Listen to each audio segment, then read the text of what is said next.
First of all, how exciting is it to be back on the international trail, having just come out of what was a very exciting World Cup for you? Yeah, it's great. We were saying it just before to someone else that it's one of the biggest things you can do is represent your heritage. So, getting to do it again and more frequently as well, it's something we look forward to and something we're excited to do.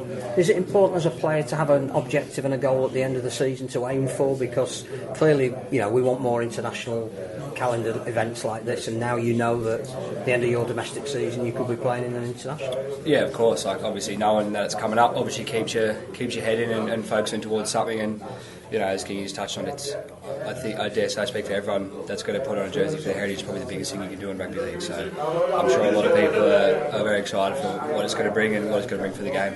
France, Wales and Spain, not an easy group, got a nice Mediterranean feel to it. What do you reckon? What are your first thoughts on who you've got? Yeah, I think they're both tough, aren't they? Both the pools are tough, but I think we just got to build on what we have. We just focus on what we're going to do and not so much who we're going to verse. I think if we tidy up what we need to tidy up, they'll be looking at us going, we're going to play a serious game of footy as well. So it's a tough pool, but I think we can do a job. How important is it for a nation like Italy, which is still relatively fledgling, even though the games have played there since the 1950s, to get to consecutive World Cups? Yeah, it's huge. We're trying to grow the game in Italy, domestic comp. So the more coverage that we get, the more we're playing the international stage, the more Italians can see.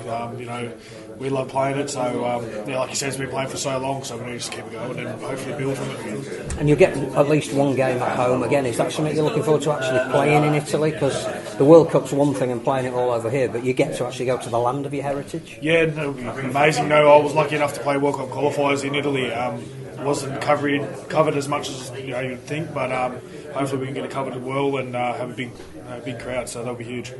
And in terms of the women's game as well, Malta, Serbia, Ireland, it's important that these are going ahead at the same time, and it's just raising the profile of the sport. Well, that's it. I think it goes hand in hand. The more awareness you can get around the game and more coverage you can get, the better it's going to be for the game as a whole.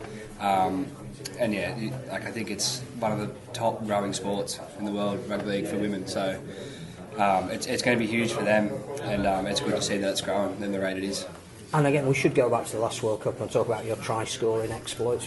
What did it feel like for you to be crossing the whitewash on a regular basis, wearing that national shirt? Yeah, it was insane. It's something you look back on.